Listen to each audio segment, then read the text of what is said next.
Hello, good evening. Welcome to Brothers of MGTOW.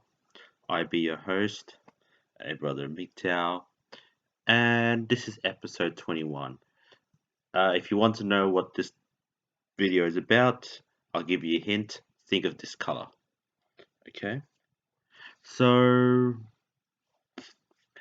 okay. So I'm gonna just. I haven't been posting for a while these days. I've just been busy trying to finalize all my teaching commitments, trying to get some research done for my PhD. But then in the midst of all that, you have this shit show called the United States presidential election that's been happening.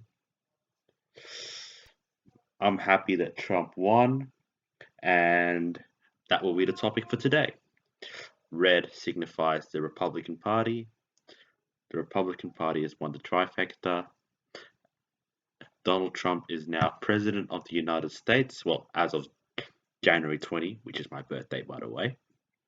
So, as of my birthday, my coming 25th birthday, that will be my ultimate present, a Donald Trump presidency. So, yeah, this talk, I want to sort of just talk about my sort of political opinion on the election, but I guess sort of one aspect that may not be as well covered is what does Donald Trump's win or Donald Trump's presidential victory, election victory, what does that mean for MGTOW? What does that mean for MGTOW? I'll sort of explain a little bit towards the end. But I just sort of want to give my political opinion on Donald Trump. I just consider this sort of like an airing of grievances. Apologies for that. Don't know what happened with it. Don't know what this keeps coming off. Okay, well, sorry about that. Oh, bloody hell.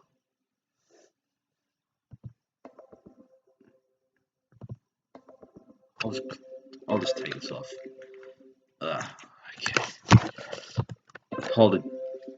Yeah, I just unplugged it. Okay, no, apologies for that. Apologies for that.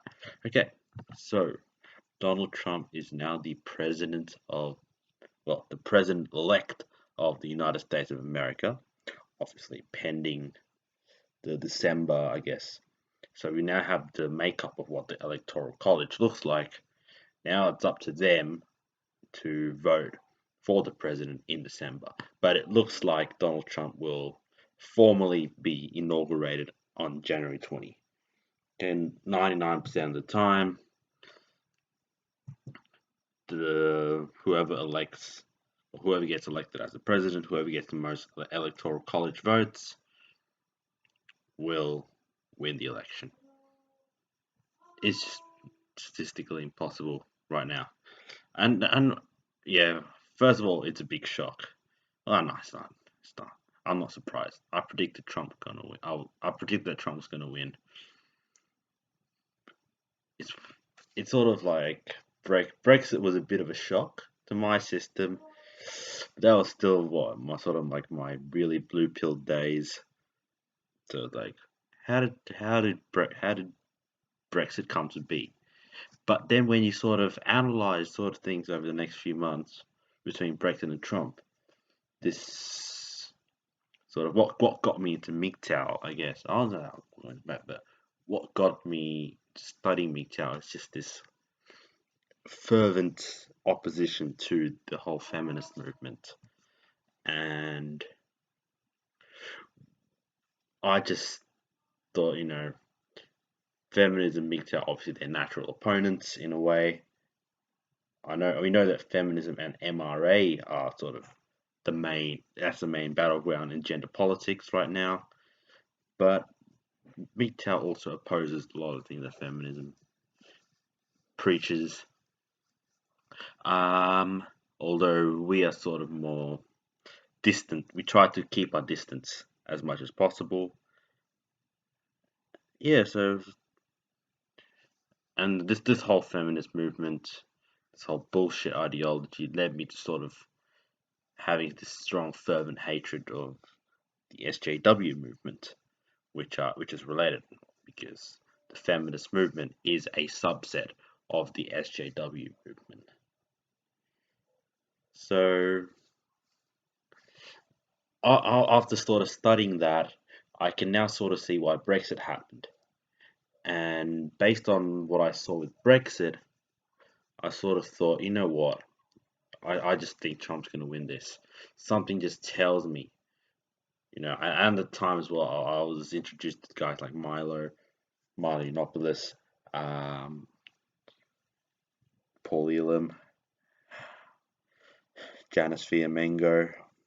I'm just saying the anti-feminine, the ones that talk against third wave feminism. Christina Hoff Summers. So Milo, the first thing I watched was Milo. So there was Milo Yiannopoulos, Christina Hoff Summers, and I think there was Stephen Crowder.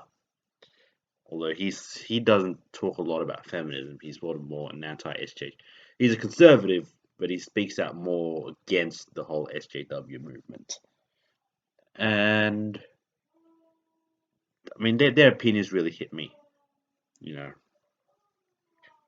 I think that was a UMass talk on political correctness, something which I go on to because political correctness is the number one reason why Trump won this election. So turn on the fan, it's bloody hot.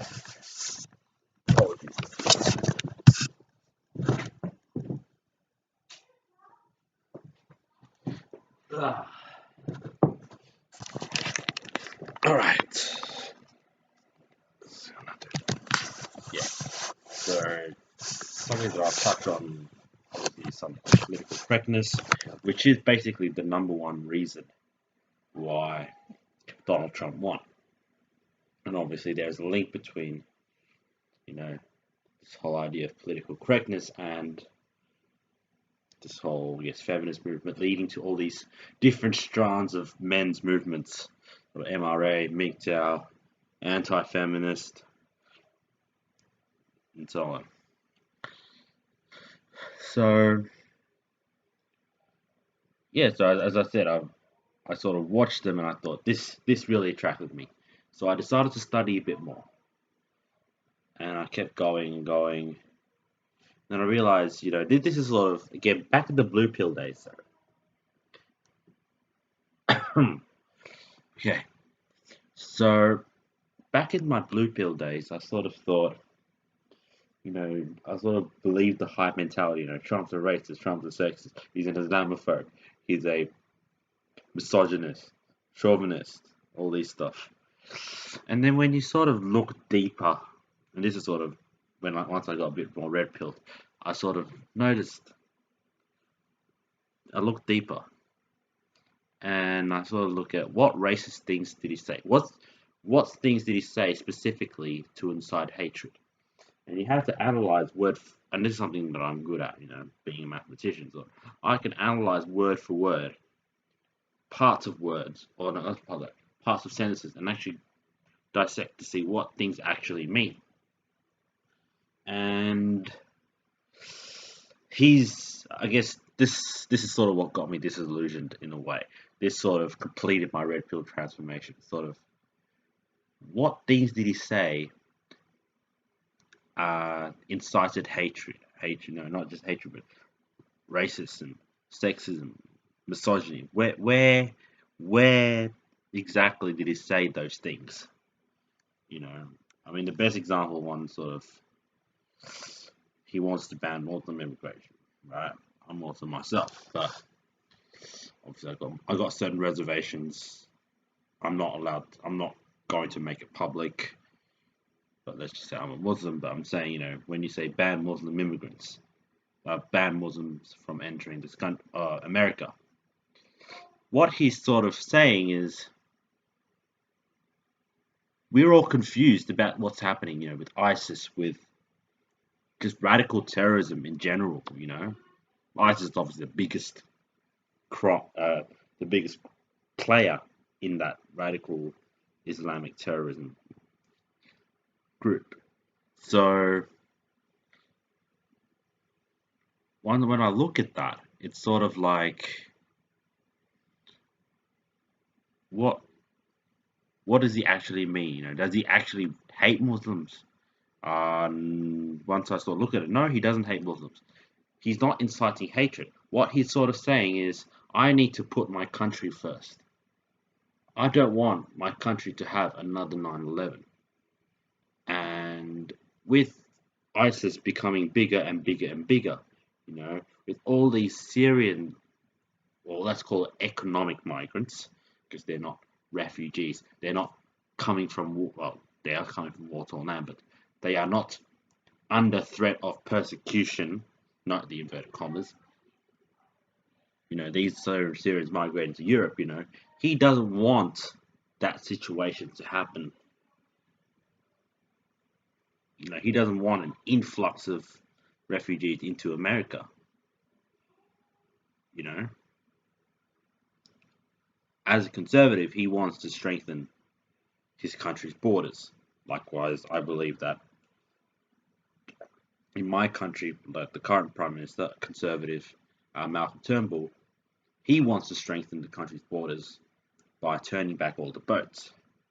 Obviously, there is opposition, but that's not what this is about. What I'm trying to say is that he says things that are racist, sexist, and stuff like that. But at what point, talking about Muslim and immigration, sort of, first of all, you consider them as mutually exclusive, so Muslims and immigration. Then you sort of combine the two together, right? At what point has he said anything bad about Muslims? I'm sure there are a lot of Muslims out there that support Trump. I won't say a lot, but there are a few. I am one. Well, I don't like the guy, but I support his vision for the country. And but I mean in the general sense, not specific sense. I mean, there are certain things that I don't support him on, especially the protectionist policies, stuff like that. But that's a different story for another day, and irrelevant. So yeah, I mean the thing is, as I said, these comments that people come up with that Trump is racist, sexist, misogynist, chauvinistic. He hates, he hates Muslims. He hates Mexicans. He hates blacks. These are outright lies. These are lies, and that's sort of what got me disillusioned. And then I started to decide, what, let's see how things go. I'm gonna back Trump. I mean, that's sort of when I came out as a conservative. Obviously, that came with a lot of backlash. And then I sort of see what people think. I hear guys like Milo Yiannopoulos, Ben Shapiro. They always say, the hive mind mentality of the left doesn't want you to have these opinions, because they will automatically silence anyone with a differing viewpoint. And I get to witness that firsthand on a day-to-day basis. Ever since I came out to right now, these just subtle attempts to try to get you to be silenced just for speaking your mind. That's that's when I know I was on the right track. But okay, I'm getting sidetracked. I do get that. I do get sidetracked often. But so that sort of leads to that point. This is what the media wants. What the media is doing is they want Hillary to win. Likewise, they wanted the UK to stay inside the EU. Because their logic, at least, likewise with the Trump logic, is that if you ever insinuate, Peter, that you got to turn back all the refugees coming to your country, you're automatically deemed a racist, or if in the case of Islam, an Islamophobe. If you ever talk about strengthening the economy, for example, not just strength, but if you believe in lower taxes, if you believe in what's the word? So if you believe in a stronger economy by lowering taxes and letting the 1% create the jobs, or letting the free market decide, influence society more than the government, you're automatically you've automatically been given a rich privilege stamp on your head. There's a price on your head. All the socialists will be out to get you. Okay, now I'm getting sidetracked, but here's sort of the main point that I'm trying to bring up. Okay, and this is the reason why Donald Trump won. So I just sort of told my story about sort of how I got into supporting Donald Trump. But even though I don't like the guy, right? Obviously, his comment on women, which I'll talk about later on, about when I talk about how his victory is it's a good win for MGTOW, okay, and MRA and sort of so on. But the main point I'm trying to make is Donald Trump won this election because people are waking up to this. I want to call it rank hypocrisy, but this outright bashing of the right by the left. So these radical leftists, the feminists, the SJWs, the socialists, the commies, but commies means communists. They want you to think a certain way. The media is also assisting the radical left in doing that.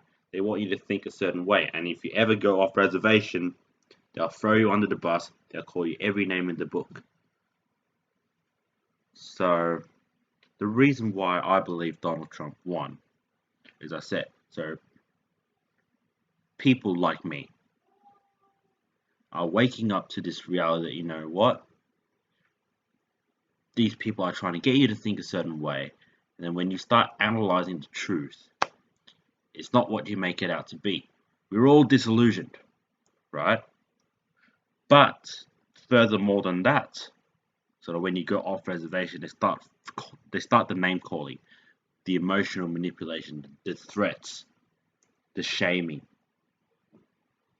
These people, let's say they're quite apolitical in a sense. I was very apolitical. I try to stay in the middle, be centralized. Sort of, I want to be a centrist. I don't want, I want to take ideas from both sides and see what I can mold. But discovering MGTOW, seeing how the left acts when faced with just simply a differing viewpoint, it just allowed me to slip further to the right. And again, as I said, people are sick and tired of these tactics from the left, right? And they're sick and tired of the tactics from the left that it's just not working anymore, And then, sort of after the Donald Trump victory, right, it just confirmed why he won. These people just protest, they're crying, It's an election. It's just a guy, I'll sort of get to this point soon, but it's just, how does Donald Trump being president affect you? If you depend on the government for everything, and this is sort of the point I'm trying to make now, right? I'll make it now. If you have to depend on the government for everything, then what does that make you? You're just a slave to the hive mind, at best. At best. So it's like, if you are just say, I want to say well educated, but just say a decent, hardworking person in society, and you notice, these people crying just over. I mean, I don't want to say it's not a big deal, but obviously it is a big deal because this is the future of a country. However, a country should be shaped by its individuals in society, right?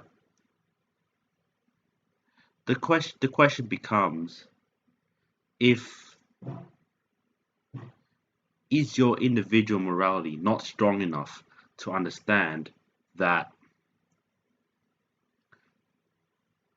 this, being a slave to the hive mind is never going to work out for you? Because once you start having different viewpoints, this rat pack will just turn on you hard. They will. So yeah, so I'll just explain. I know I'm getting sidetracked a lot, but let me just try on 9:18. So I'm just waiting for the soccer game. I don't know when it starts. United versus Arsenal. Yeah, so Donald Trump won this election because people are, and I'm not talking about left and right, but people are sick and tired of a certain group of people who wants to make people to think a certain way, right? To have a certain opinion, and if they don't, they will be threatened, they will be shamed. This whole emotional manipulation, right? So this whole notion of being politically correct. So I'm trying to get back to this, because this whole idea of political correctness being shoved down people's throats. No, we're not talking about, just a polite way of doing it, but we're talking about literally just pushing.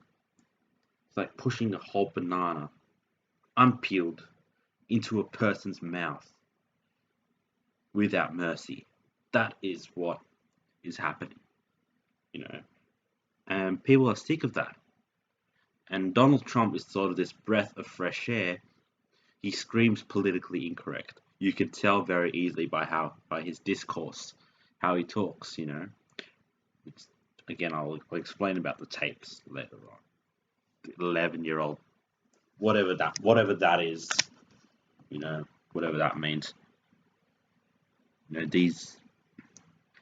Just that I'm just trying to say, but he screams political incorrectness, and his win is a big victory for the fight against political correctness, social justice, and I'll just go back to this, but the reaction after Trump won just proves the point. It really does.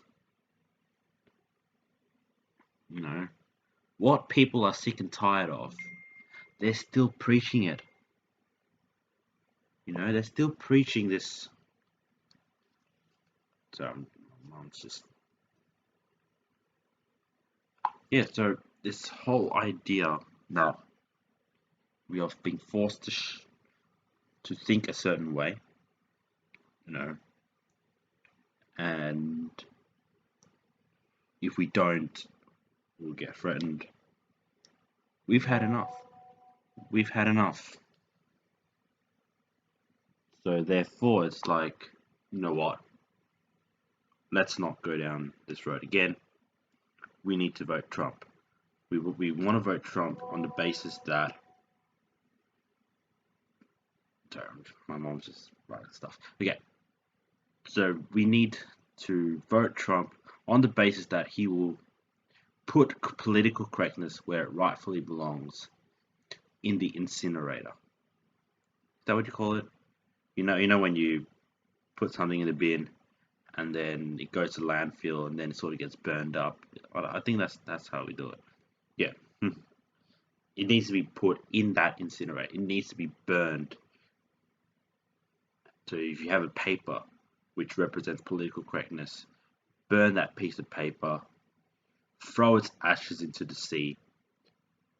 That is where political correctness belongs. Okay, I'll probably spend about 25 minutes talking about that. I had to rant that part, but you can sort of see why. Like, I don't support Trump because he's a good man or whatever. I don't bow down to the guy. Maybe it's a joke time to time, but I do believe he will make America great again. And we need America to stay great. Because if America doesn't stay great,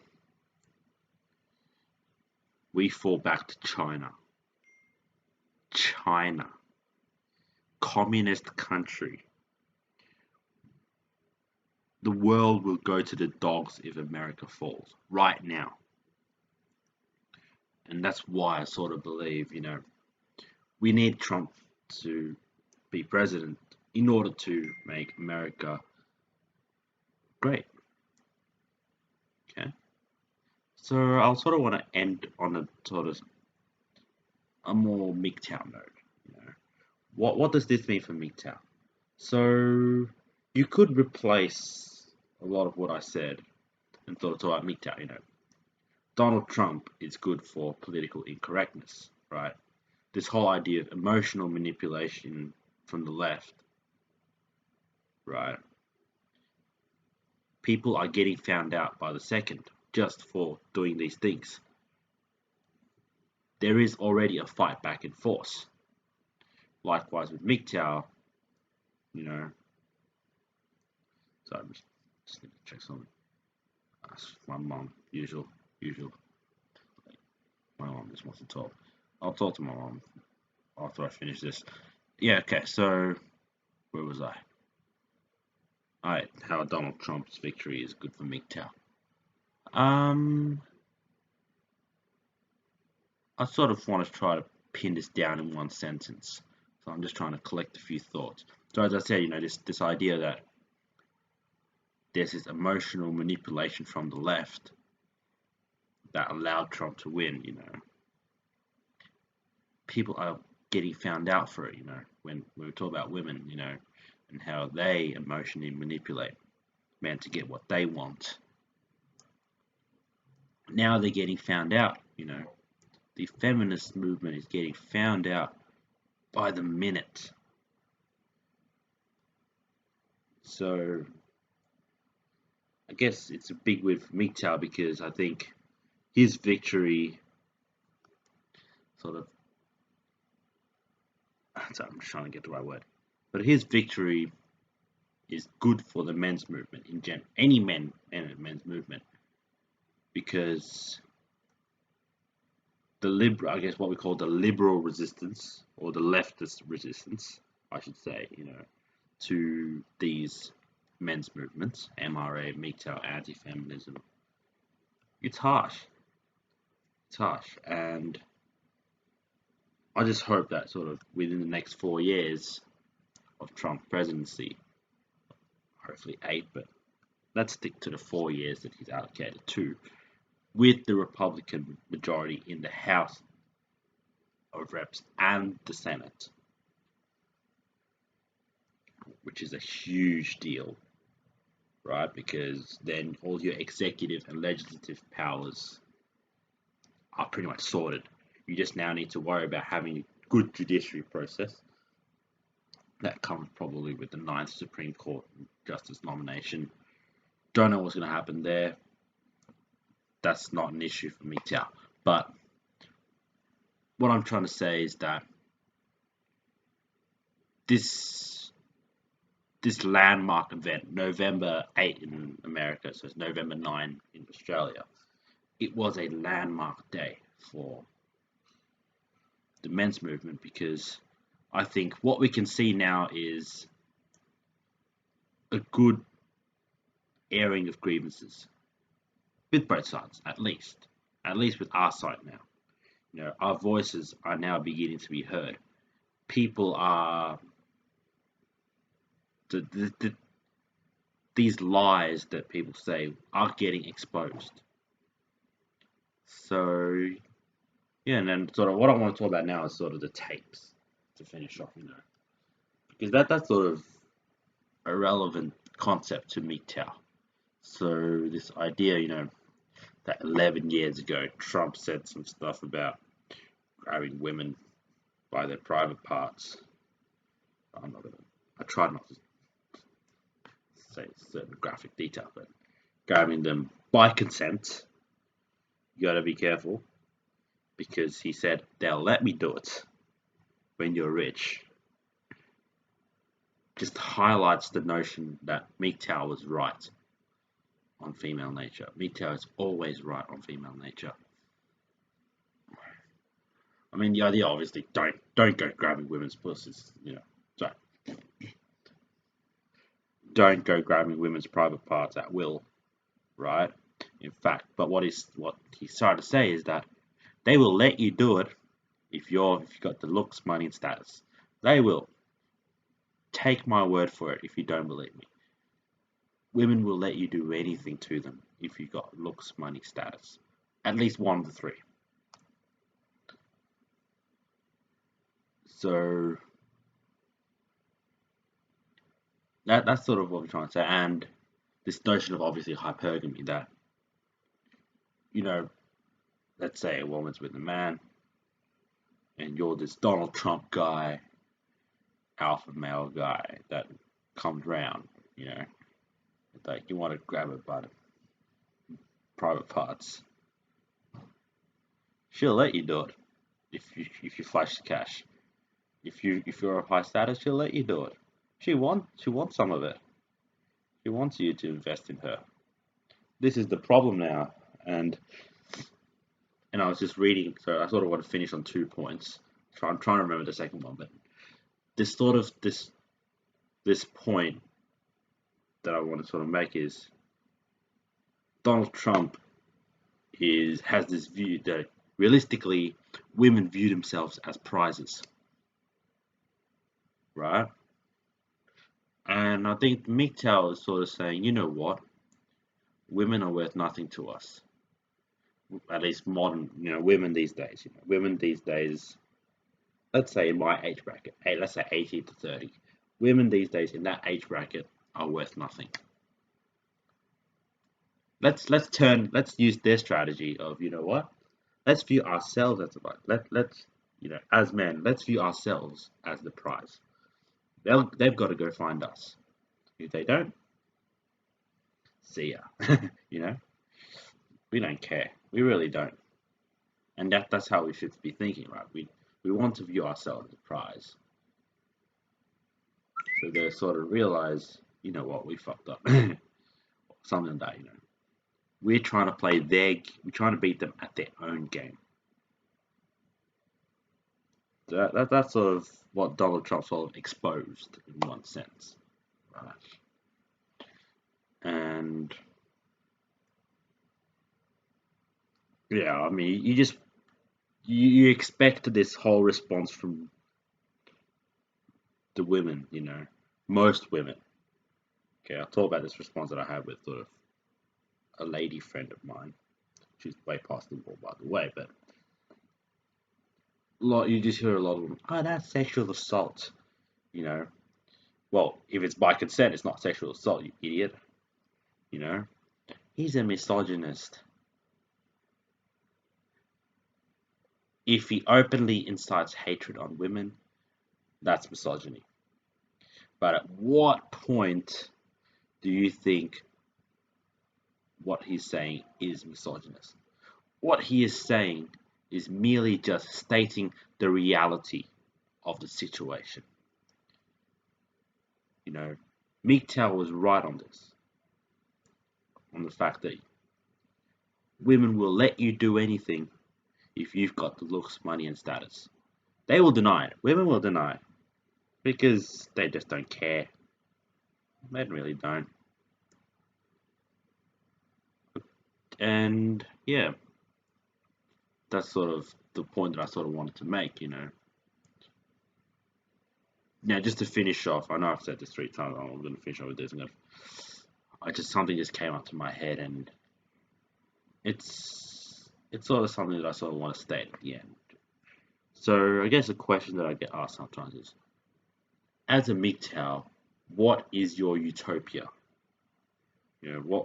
What do you ultimately want out of MGTOW? And I've gotten this question a couple of times. Me personally, again, part of MGTOW, everyone keeps telling me, especially on the Reddit. By the way, I've started frequenting that place a lot less now. Reddit is ass cancer. Trust me. The sooner you get off Reddit, the better. But let's sort of stick back to the facts. A lot of people say on Reddit, you know what? Just don't worry about yourself. View yourself as the prize. Just don't give any thought about women. Full stop. Live your life. Live for yourself. And they're right on that. They're right on that. Right? And I am on that end. I 100% agree with them. However, on the flip side as well, I don't want this problem to just not go away. I don't want to leave this problem unsolved. And I guess the only solution that I can think of right now is we need to start making women accountable for their actions.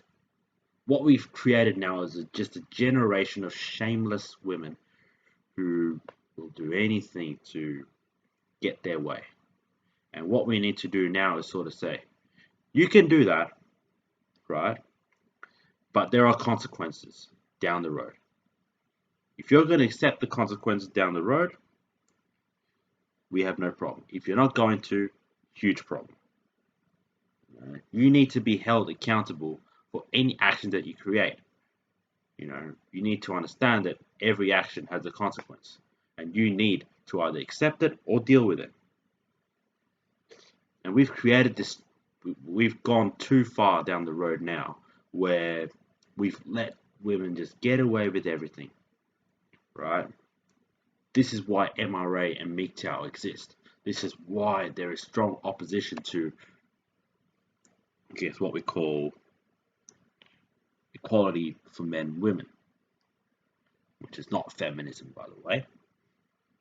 I can sit here and debunk that myth any day of the week. But what I'm trying to say here is, I want women to be held accountable for their actions. I want them to understand that everything they do has a consequence, and that if they believe that